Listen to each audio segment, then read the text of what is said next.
Alhamdulillahirabbil alamin wa bihi nasta'in wa ala umuri dunya waddin wassalatu wassalamu ala asyrafil anbiya'i wal mursalin wa ala alihi wa sahbihi ajma'in. Amma ba'd. Hadratul muhtaramin, tidak henti-hentinya dan tidak bosan-bosannya kita menghormati Rabbi Rohina Buya Muhammad Putri Abdullah Hadratul Musyarahin, khususan Imamul Majlis Al-Habib Umar Al-Baharul wa Ahli Baiti, para hadirin, para kiai, para ustadz dan para santriwan-santriwati, hadirin hadirat rahimakumullah, yang alhamdulillah wa syukuril ala ni'amillah pada malam hari ini diberikan kesempatan oleh Allah Subhanahu wa taala untuk datang di majelis pondok pesantren As-Sobariyah, pondok pesantren As-Sobariyah Ustadz Bawe, Ustadz Sibawe saking Cirebon. Salawat wa salam kita hadirkan junjungan baginda agung Muhammad sallallahu alaihi wasallam, yang dimana pada malam hari ini kita beruntung bisa bersolawat dengan beliau, kita bersolawat kepada beliau didampingi dengan para dzurriyyah beliau. Semoga apa yang menjadi hajat-hajat kita semuanya dikabulkan oleh Allah Subhanahu wa taala. Amin Allahumma amin. Ada yang di atas itu? Ada. Alhamdulillah, ini tempat insya Allah baru pertama kali ya Ustaz. Ini tempat baru pertama kali ditempati, ngeslupi tempat ngaji.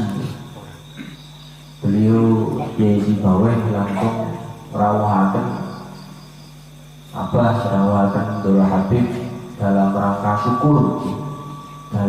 syukur. Memang ini adalah suatu kebiasaan yang sepele, sepertinya sepele tapi sangat luar biasa, karena dalam hal ini secara tidak langsung kita mengamalkan ayat di dalam surat Ad-Duha, di mana untuk menyampaikan kebahagiaan khususnya kepada guru kita. Dikisahkan masyhur, mungkin teman-teman sekalian, hadirin hadirat sekalian sering mendengarkan tentang kisahnya Kiai Umar Mangkuyudan.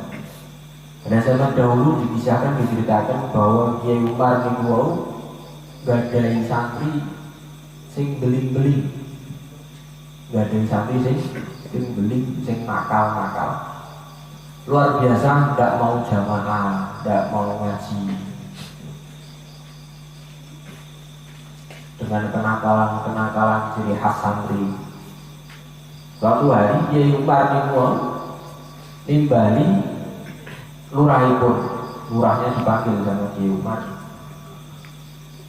tolong sing beling-beling dicateti. Ya bagus, sing beling-beling dicateti. Pada sholat jamaah dipanggil lurahnya, suruh nyateti yang nakal-nakal. Setelah itu si lurah ini tadi dengan senang hati, wah alhamdulillah ini sing beling-beling ora iso dikatani, dipanggil sama Romo Yai. Dipanggil sama Romo Yai, tak cateti kabeh pokoknya sing beling-beling si fulan cateti, terus diatur kita lihat Kiai Umar iki Yai ingkang sami ingkang nakal.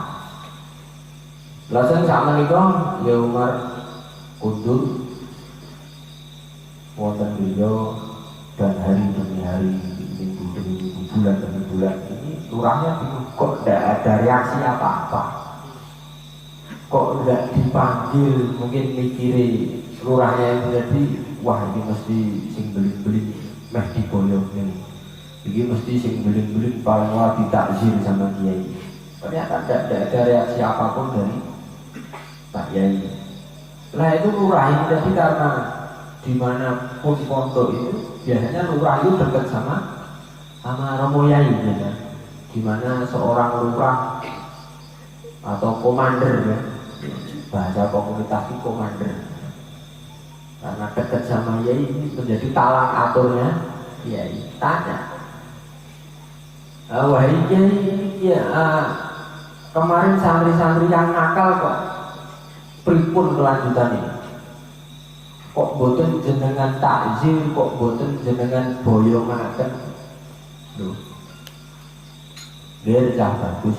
Ini aku jaluk daftar santri sing nakal iku ora meh tak takzir, ora meh tak kon boyong, tapi tak dongakno setiap aku sholat tahajud. Ben apa? Ben santriku mau sing asale beli, sing asale orang manut, sing asale boten sregep iki mau ben eling kalian tujuane awal dari rumah pergi ke pondok. Tiap bakdo sholat fardu tak kirim Fatihah, tiap sholat sunnah di sujud terakhir saya kirim doa, tiap malam tahajud saya kirim doa buat santri-santri tersebut. Wah, bisa, ternyata betul. Tidak lama kemudian santri-santri yang nakalnya luar biasa itu semuanya sembuh, berubah 180 derajat. Jeng asale tangi kawanan, jeng asale tidak pernah sholat jamaah, jeng asale tidak mau ngaji. Ini santri tadi kembali ke jalan yang benar, mendapat hidayah dari Allah SWT. Nah, maksud dari kisah ini dapat kita ambil bahwasanya guru itu tingkatannya macam-macam. Ada guru yang memerintahkan, yang menyampaikan ini haram, ini halal, ini baik, ini jelek, ini kanan, ini kiri. Terserah mau dilakoni atau enggak, terserah. Ini guru nomor 1. Kue guru nomor tingkatan pertama. Guru tingkatan kedua mengajarkan 1 tambah 1, 2 tambah 4. Bu apa? Anak artinya, antum artinya. Itu guru nomor tingkat selanjutnya. Dan tingkatnya lagi yaitu yang disebut murabbiru ruah, di mana seorang guru tersebut menuntun langkah kita tidak hanya dalam bentuk tausiah tapi juga dalam bentuk uswah, tidak hanya dalam bentuk ucapan tapi juga dalam bentuk perbuatan, di mana guru tersebut menuntun santrinya, menuntun anaknya, menuntun muridnya dari nol, dari nggak tahu apa itu huruf hijaiyah, dari nggak tahu apa itu sekolah, dari nggak tahu apa itu duriyah, dari nggak tahu bagaimana itu birrul walidain, dari nggak tahu bagaimana itu dunia, dari nggak tahu bagaimana itu akhirat, dari nggak tahu bagaimana itu kanjeng Nabi, sampai dari yang nggak tahu bagaimana menggapai Allah Subhanahu wa Ta'ala. Itu adalah yang dinamakan murabbi rohani. Ini adalah derajat guru yang paling tinggi. Alhamdulillah wa syukurlah ala ni'amillah. Kita semuanya pada malam hari ini masih diperjumpakan dengan guru kita. Kita semuanya pada malam hari ini masih bisa bertatap muka dengan beliau. Kita pada malam hari ini masih tidak sungkem dengan beliau. Kita pada malam hari ini masih bisa mendengar suara doa beliau. Kita yakin, kita tahu, kita mengalami bagaimana dulu kita seperti apa. Bagaimana dulu awal kita masuk di pondok itu, kita itu siapa. Bagaimana dulu kita berangkat ke pondok itu nyangkin kerdus ditarik kaki ya. Sampai saat ini kita datang ke pondok turun dari mobil, minimal turun dari motor baru. Kok Masya Allah sampai pada suatu waktu kita bisa dikasih kesempatan karena kita bisa belajar, kita bisa baca itu tulisan Arab, kita bisa baca itu bahasa Inggris, kita dikasih kesempatan untuk belajar di tingkat yang lebih tinggi, kita bisa ngomong bahasa Arab, kita bisa ngomong bahasa asing, kita bisa belajar yang mungkin karena kesombongan kita menganggap guru kita nggak pernah belajar apa yang kita belajar. Sampai kita pulang ke rumah dan di rumah tidak ada apa-apa, tidak tahu kita mau berbuat apa. Bagaimana kita mengamalkan ilmu kita? Akhirnya kita kembali lagi kepada guru kita dan kita dituntun bagaimana jalannya untuk mensyahadat agama, bagaimana jalannya untuk mengamalkan ilmu, bagaimana jalannya untuk ilmu ini bermanfaat. Kita dituntun pelan-pelan, ibarat tangga itu naik satu atap, satu step terus naik terus sampai pada di atas. Ini kok tegelnya ada yang bilang gopo ngaji sama abah kuwi bodoh luwih pinter aku, naudzubillah min. Ini ucapan gak lama saya dengar. Ini ucapan belum lama saya dengar dan bukan siapa-siapa. Saya tahu dulu dia siapa. Saya tahu dia itu anaknya siapa dan sekarang bagaimana. Kok bisa-bisanya ngomong sekarang sudah punya pengalaman, sekarang sudah punya ilmu, ngomong apa itu apa? Ceramah gue sakar itu diri. Ucapan kayak apa? Kalau memang kita itu ngaku pinter, sudahlah kita nggak usah DP sama apa. Sudahlah kita nggak usah DP sama apa. Kalau memang kita itu memang ngaku pinter, ya. Kalau memang abah itu bodoh, ya sudah, kita nggak usah deket sama abah. Buat apa? Jadi pentingnya kita notonya sampai dipisahkan.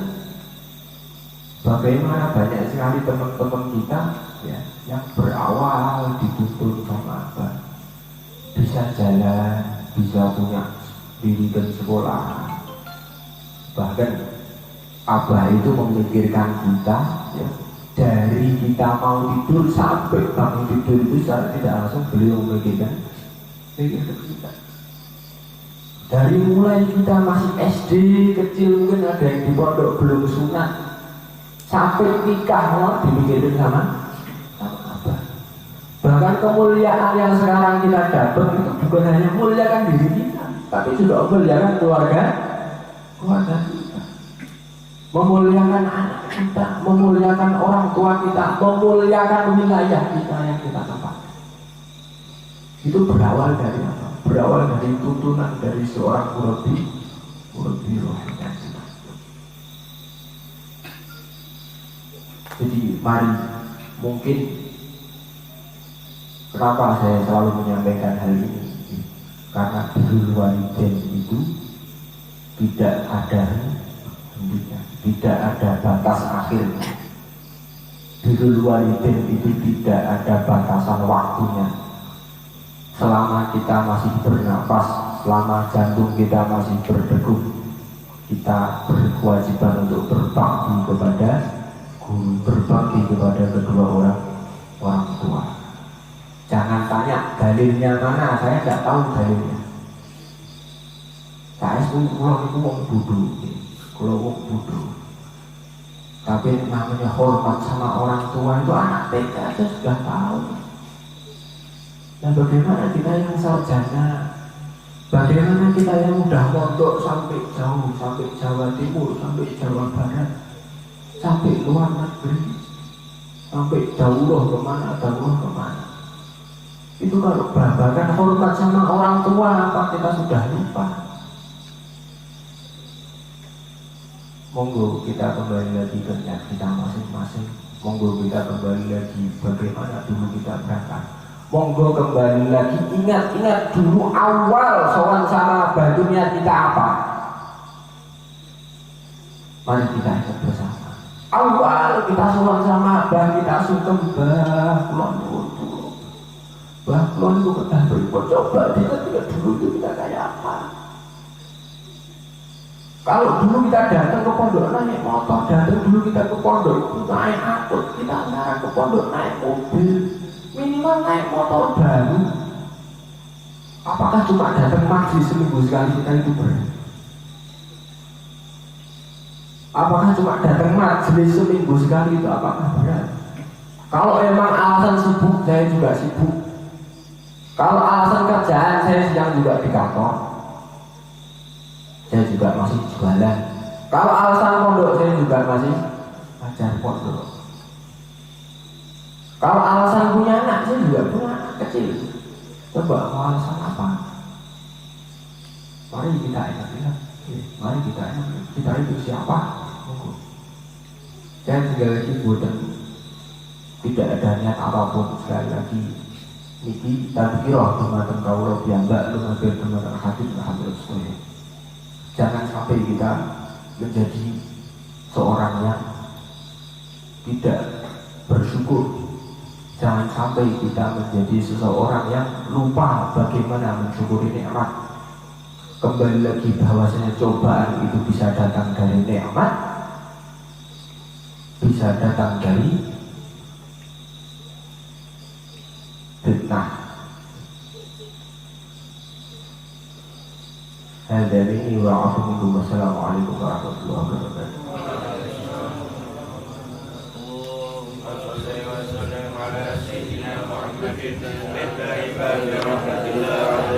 Bismillah.